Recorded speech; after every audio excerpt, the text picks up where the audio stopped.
Hello, well, I've dug out from my archive one of the original leaflets that I've had about this park for about 40 years. So I'll just read from the introduction to tell you the history. Pennington Flash Country Park was opened on the 15th of April 1981. The lake, or Flash, was formed after Ackers, Whitley & Co., now Bickershaw Colliery, had mined the area and subsidence had occurred. The Flash is a relatively recent landscape feature, having appeared within the last 100 years, but it has created a valuable recreational resource of 170 acres. The country park study area covers more than 1,000 acres, although some of the land is in private ownership, so please keep to the footpaths.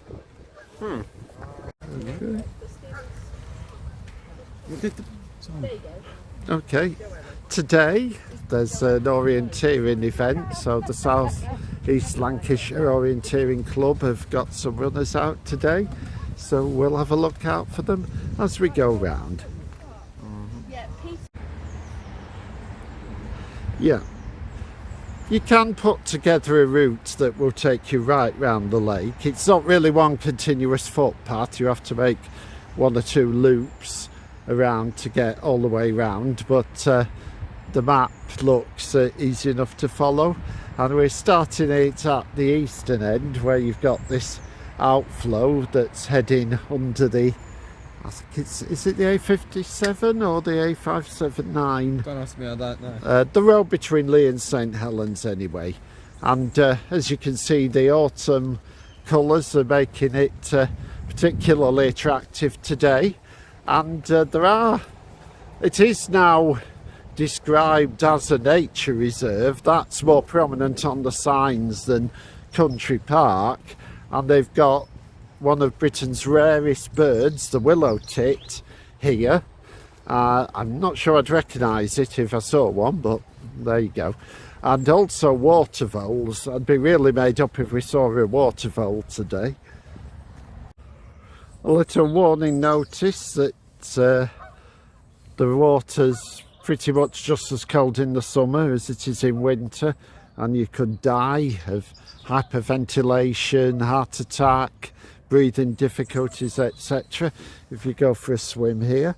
I dare say that doesn't stop the local youths at the height of summer.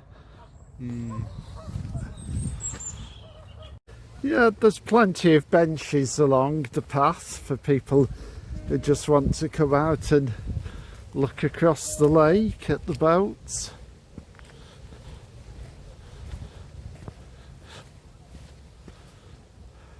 Isn't that nice? Oh, gorgeous. This is looking from another clearing with a don't go in the water notice, and the birds seem to be congregating here away from the yachts, and you can see the car park where we started off over there, so we already look to have covered a reasonable distance.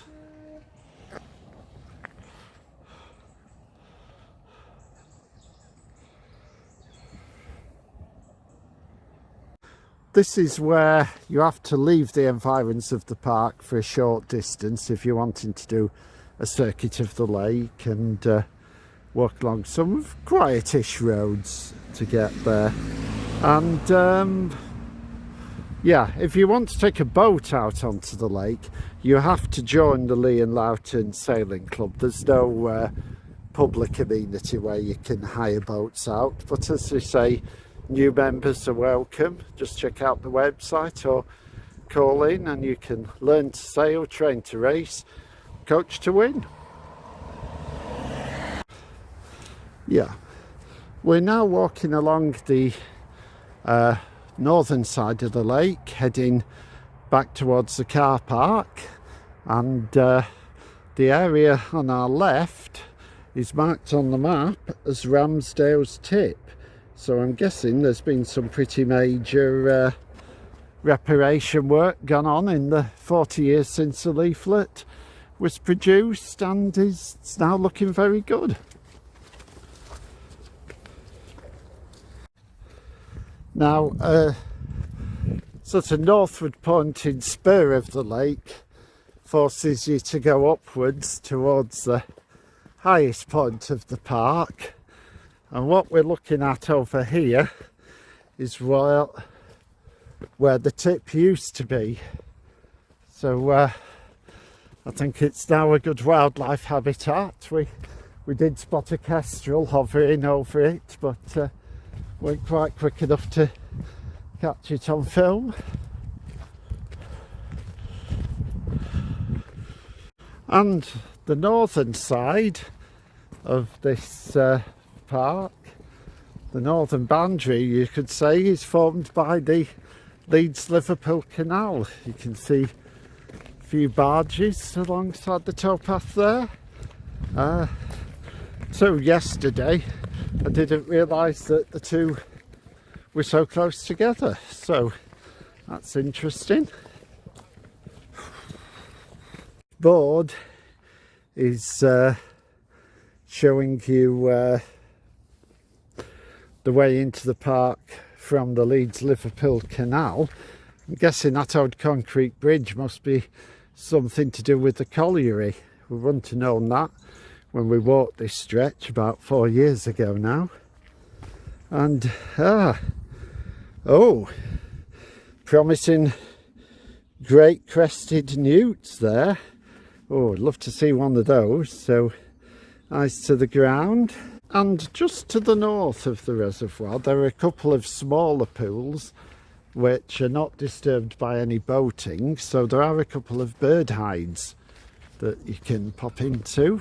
This one is called the Tom Edmondson Hide, and we'll try not to disturb Bill Oddie or whoever's in here.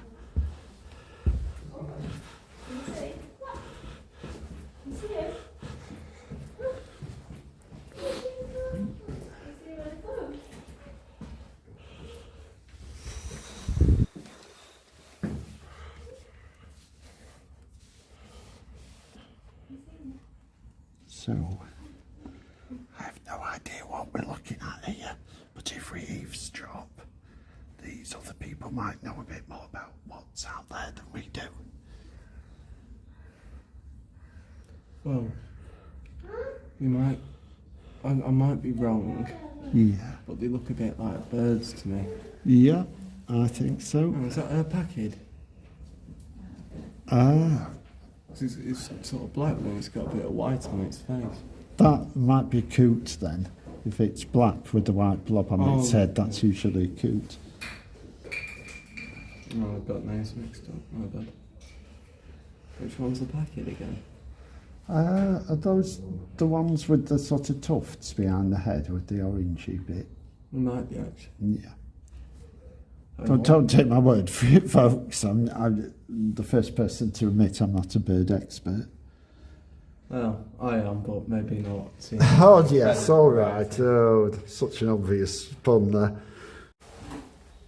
If you're wondering who Tom Edmondson was, he was a friend of the countryside, a naturalist, campaigner, botanist and scientific author, and one of the founding members of Leigh Ornithological Society. Good for you, Tom. Okay, we're now at the hub of the country park. You've got a kids' playground, looks like a good slide over at the far side, and you've got a refreshment hub here.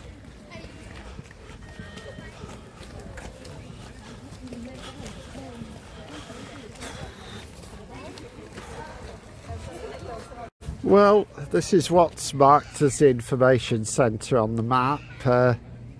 As with Daisy Park and Wetborough, Daisy Nook, and Wetborough, it looks like it's more of a cafe than an information centre now, but still going to be welcome at this point in time, I think. So we will go and explore the menu. So here we're in the Hyde Coffee House, which is very pleasant. Does sort of like breakfast style type muffins and baps, and has both indoor and outdoor seating. And at the far end, you've got an information point, which is also where you can book on the 9-hole golf course. It's a bit too soggy to play today, but no doubt that's quite enjoyable in the right conditions. Well, here behind the information centre and cafe is you've got the toilets, and then you've got the golf club behind, although yeah, the golf course is open to the public. It does say in the leaflet that it's going to be extended from a 9-hole course to an 18-hole course, but it is still a 9-hole course, so I hope nobody's been waiting patiently for that extension, because they've been waiting quite a while, I think. And one last thing, you do have to pay to park here, so if Simon will present the ticket, he can then tell you how much it costs. £2.50. Okay. 2 hours. That's actually reasonable rates for a place. Yeah, I think it's £2.50 however long you stay, actually. Right, do you want to present the card? Don't obviously don't tell the viewers the PIN number, not that you need it. Here's your new credit card. Well, I'm pretty sure Does it give you something? Please keep your ticket. Have you got it? Yeah. Yeah. Okay. Right. Please tell me you didn't catch the number on the... No. Well, I'm going to edit it out if I did. Okay. Well, I hope you've enjoyed this video as much as we've loved filming this, because this is just a gorgeous, gorgeous place. Please leave a like, subscribe obviously, leave a nice comment, don't leave a nasty one because I will get my revenge and it will be swift and it will be at least moderately painful. And even share it with your mates if you feel so inclined. Thank you very much, I'll see you in the next one.